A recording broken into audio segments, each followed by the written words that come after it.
కల్వకుంట్ల కవిత నేను ముఖ్యమంత్రిని అవుతాను, నేను ముఖ్యమంత్రిని అయ్యాక కేసీఆర్ పాలన మీద విచారణకు ఆదేశాలు జారీ చేస్తాను అంటూ ఆవిడ సంచలనమైనటువంటి వ్యాఖ్యలు చేశారు. ఇంతకీ ఏ సందర్భంలో కల్వకుంట్ల కవిత అటువంటి వ్యాఖ్యలు చేశారనేది మనం పూర్తి స్థాయిలో విశ్లేషణ చేసుకుందాం. ప్రస్తుతం మనతో పాటున్నారు ప్రముఖ రాజకీయ విశ్లేషకులు, ప్రముఖ సీనియర్ జర్నలిస్ట్ సిఎస్ రావు గారు. వారితో మాట్లాడదాం. సార్ నమస్తే. సార్ నమస్తే. నేను తెలంగాణకి ముఖ్యమంత్రిని అవుతాను, నేను తెలంగాణకి ముఖ్యమంత్రిని అయిన తర్వాత కేసీఆర్ పరిపాలన మీద విచారణకు ఆదేశిస్తాను అంటున్నారు కవిత.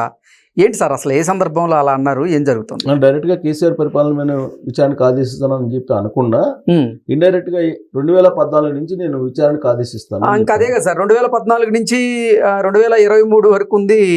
2014 నుంచి ఆవిడ సీఎం అయ్యేంత వరకు మొత్తం దాని మీద విచారణ, పరిపాలన అప్పటి వరకు జరిగిన పరిపాలన మీద విచారణకు ఆదేశిస్తానని చెప్పి చెప్తుంది ఆవిడ. ఎందుకు చెప్తున్నానంటే, ఇప్పుడు బీఆర్ఎస్ పార్టీలో ఉండేటువంటి వాళ్ళు భూములు ఆక్రమించారు, అవినీతి సంపాదించారు అనేది ఆవిడ చేస్తున్నటువంటి ఆరోపణలు. ఇక్కడ రెండు అంశాలు. ఒకటేంటంటే, ఇప్పుడు ఆవిడ సీఎం కావడం అనేది ఒకటి, సీఎం అయిన తర్వాత విచారణకు ఆదేశించడం ఒకటి. ఆదేశించితే ఎవరి మీద ఎలాంటి అంశాల మీద ఆదేశిస్తారు అనేది ఇంకొకటి. ఇప్పుడు ఆవిడ సీఎం అవుతారా కదా? ఫస్ట్ ఆఫ్ ఆల్ ఆవిడ సీఎం కావాలి, ఆదేశించాలంటే ఆవిడ సీఎం కావడానికి తెలంగాణ సమాజం రెడీగా ఉందా? ఇప్పుడు లోకల్ బాడీ ఎలక్షన్స్ జరుగుతున్నాయి, తెలంగాణ జాగృతి సంబంధం ఒక సర్పంచ్ ఏదో గెలిచాడు అంటున్నారు. మరి అదే బలమా? లేదంటే రాజకీయ పార్టీకి ఇంకా అవతరించలేదు కాబట్టి ఆవిడకి తెలంగాణ మొత్తం ఇప్పుడు జాగృతి చేయడానికి తెలంగాణ సమాజంలో యాత్ర చేస్తుంది ఆవిడ. సో ఆ యాత్ర చూసిన తర్వాత ఆవిడ కాన్ఫిడెన్స్ వచ్చి సీఎం అవుతానంటుందా? లేదని అంటే జైలుకి పోయించారు కాబట్టి సెంటిమెంట్ తోటి ఆ జైలుకి పోయించిన వాళ్ళు సీఎం అవుతారు అనేటువంటి ఒక సెంటిమెంట్ అయితే ఉంది కాబట్టి ఆ సెంటిమెంట్ని ఆవిడ నమ్ముకుంటున్నారా? లేదు కేసీఆర్ గారే సపోర్ట్ చేసి కవిత గారిని ముఖ్యమంత్రిని చేస్తారా? ఇన్ని అంశాలు ఉన్నాయి. ఆవిడ ముఖ్యమంత్రి నేను అవుతున్నాను, నేను కాబోతున్నాను ముఖ్యమంత్రి అని చెప్పేసి అంటున్నారు. మరి అంత బల్లగుద్ది కల్వకుంట్ల కవిత నేను తెలంగాణకి ముఖ్యమంత్రిని అవుతాను, కాబోతున్నాను ఎలా చెప్తున్నారు? అంటే తండ్రి కేసీఆర్ సహకారం ఉంటుందా? మరి కేసీఆర్ సహకారం ఉంటే 2014 నుంచి నేను ముఖ్యమంత్రి అయ్యే వరకు, నేను ముఖ్యమంత్రి అయిన తర్వాత విచారణకు ఆదేశిస్తానంటున్నారు. అంటే ఏంటి, అవినీతి జరిగిందని ఆవిడ బావుడ 100% చెప్తుంది. ఇప్పుడు మల్లారెడ్డిది, తర్వాత కృష్ణారావుది, తర్వాత నిరంజన్ రెడ్డి, జగదీష్ రెడ్డి, వీళ్ళందరూ లిస్టు బయట పెట్టారు. మరి వీరందరూ అవినీతి చేస్తూ ఉంటే అప్పుడు ముఖ్యమంత్రిగా ఉన్న కేసీఆర్ గారు ఏం చేస్తున్నారని ఆవిడ భావన. ఇప్పుడు అదే కదా ఎంక్వైరీ. ఇప్పుడు కాళేశ్వరం మీద ఎంక్వైరీ చేశారు రేవంత్ రెడ్డి గారు, తర్వాత విద్యుత్ దాని మీద వేశారు, తర్వాత ఇప్పుడు ఫార్ములా ఈ రేస్ దాని మీద వేశారు. ఇవి కాకుండా ఇంక దేని మీద వేస్తారు ఆవిడ అని అంటే, ఇప్పుడు హిల్ట్ అనేది ఒకటి ఉంది, భూములు. ఆ భూములు దాని మీద వేస్తానని చెప్తున్నారు ఆవిడ. ఇప్పుడు ఆల్రెడీ ఆవిడ బీఆర్ఎస్ పార్టీ ఉన్నప్పుడు పరిశ్రమలకు ఇచ్చినటువంటి భూముల్ని మీరు హౌస్ కింద మార్చారు, అది ఎలా మార్చారు అని అడుగుతున్నారు. దాంట్లో ఒక లాజిక్ కూడా ఉంది. సినిమా ఇండస్ట్రీ వాళ్ళకి ఇచ్చినటువంటి స్టూడియోల్ని ఆ స్టూడియోలకు వాడకుండా వాళ్ళు హౌస్ సైట్ రియల్ ఎస్టేట్ వ్యాపారం చేసుకున్నట్టుగా అనుమతించారు. ఇలా ఇండస్ట్రీకి ఇచ్చినటువంటి ల్యాండ్స్ ని రియల్ ఎస్టేట్ వ్యాపారం చేసుకునే దానికి మీరు అనుమతించారా లేదా అని అడుగుతుంది. ఆ అనుమతించడం వెనక మీరు ముడుపులు తీసుకున్నారా లేదా అని చెప్పి బీఆర్ఎస్ పార్టీలో ఆ రోజు ఆ పని చేసినటువంటి వాళ్ళని అడుగుతుంది. ఆ లిస్టు మొత్తం బయట పెడతాను ఆధారాలతో సహా అని చెప్పి చెప్తున్నారు. ఎప్పుడంటే త్వరలో బయట పెడతానని చెప్తున్నారు ఆవిడ. అంటే ఇప్పుడు రేవంత్ రెడ్డి ప్రభుత్వాన్ని బదనాం చేస్తున్నారు. ఎవరు? కేటీఆర్ గారు బదనాం చేస్తున్నారు.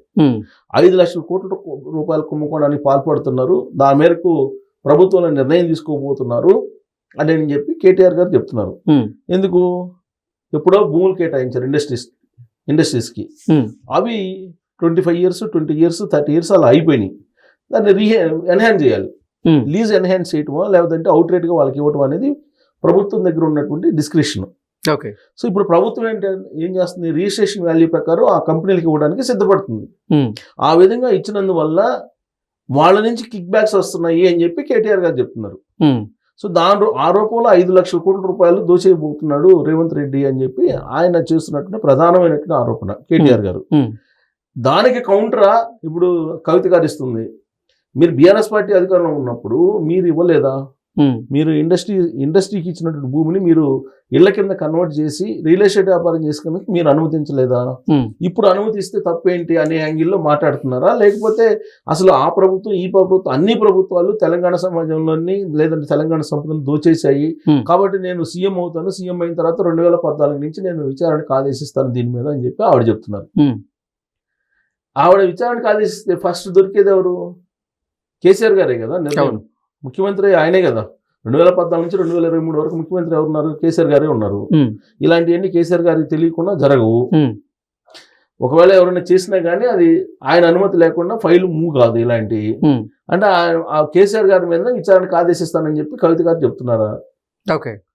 అసలు ఆవిడ ఇచ్చినటువంటి కామెంట్, ఇప్పుడు నేను సీఎం అవుతాననేది ఒకటి, అయిన తర్వాత విచారణకు ఆదేశిస్తాను 2014 నుంచి జరిగినటువంటి అంశాల మీద అని అంటున్నారు. అంటే కేటీఆర్ గారిని దృష్టిలో పెట్టుకున్నా, హరీష్ రావు గారిని దృష్టిలో పెట్టుకున్నా, లేదంటే ఆవిడ ఆరోపించినటువంటి ఈ మాజీ మంత్రులు ఎవరైతే ఉన్నారో వాళ్ళని ఉద్దేశించి చెప్తున్నారా అని అంటే ఆవిడేమంటున్నారు? గతంలో ఏమన్నారు? కేసీఆర్ గారు మంచోళ్ళే, కేసీఆర్ గారు చుట్టూ ఉన్నది దెయ్యాలు అన్నారు. అంటే కేసీఆర్ గారు మంచోళ్ళే, కేసీఆర్ గారి మీద విచారణ కాకుండా కేసీఆర్ గారు తెలియకుండా వీళ్ళందరూ చేశారనేటువంటి అభిప్రాయం ఆవిడకు ఉంది అనుకోవాలి మనం. ఓకే. లేదంటే ఆ మాట అనరుగా. అసలు ఇదంతా సీఎం అవుతాను అనేటువంటి ధైర్యం ఎక్కడి నుంచి వచ్చింది ఫస్ట్ ఆవిడకి?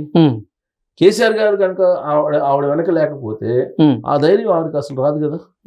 సో ప్రాథమికంగా కేసీఆర్ గారు ఆడిస్తున్నటువంటి ఒక పెద్ద రాజకీయ చదరంగం అని చెప్పేసి భావించాలి. అంటే ఒకవేళ నిజంగా కేసీఆర్ గారే కల్వకుంట్ల కవితతో ఈ డ్రామా అంతా ఆడిస్తూ ఉంటే 2014 నుంచి నేను ముఖ్యమంత్రి అయ్యే వరకు మొత్తం అసలు విచారణకే ఆదేశిస్తానంటూ ఆవిడ చెప్తున్నారు. అదే ఎలా సాధ్యం అసలు? ఇప్పుడు అదే ఇండివిజువల్ గా వీళ్ళు చేశారని కదా.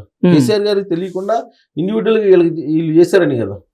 ఇప్పుడు కేసీఆర్ గారి గురించి కూడా చాలా మంది ఏమంటారంటే కేసీఆర్ గారు కీర్తి కండూతి పేరు ప్రతిష్టలు కావాలనుకుంటారు తప్పితే అవినీతికి పాల్పడేటువంటి నైజం కాదనేది ఆయన గురించి కొంతమంది చెప్తున్నటువంటి మాట. అంటే ఆయనకి తెలియకుండా మరి ఇలా ఎలా చేయగలుగుతారు? అసలు చేయలేరుగా. ఇప్పుడు ఆయనకి తెలియకుండా జరిగినా ముఖ్యమంత్రి ఆయనే కాబట్టి ఆయనకే మచ్చబడుతుంది.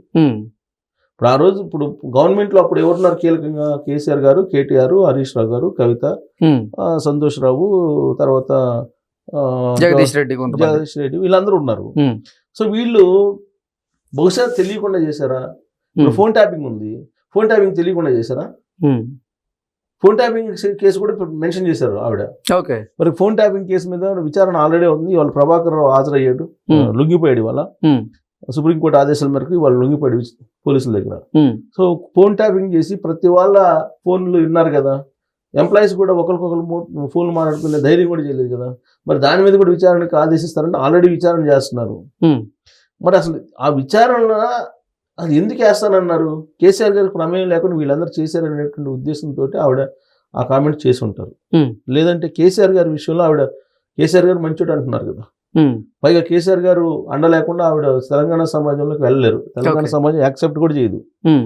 ఈ మొత్తం ఎపిసోడ్ చూస్తుంటే ఆవిడ ఆరోపణలు కానీ ఆవిడకి సంబంధించిన స్టేట్మెంట్స్ కానీ ఇవన్నీ చూస్తుంటే కేసీఆర్ గారు ఫామ్ హౌస్ లో కూర్చొని కవిత గారిని ప్రోత్సహిస్తున్నట్టుగా కనిపిస్తుంది. అందుకే నేనే సీఎం అవుతాను రాబోయే రోజుల్లో అని చెప్పి అంటున్నారు. లేదంటే అంత ధైర్యం ఆవిడకి ఉండేది కాదు. Okay sir, thank you so much. Thank you.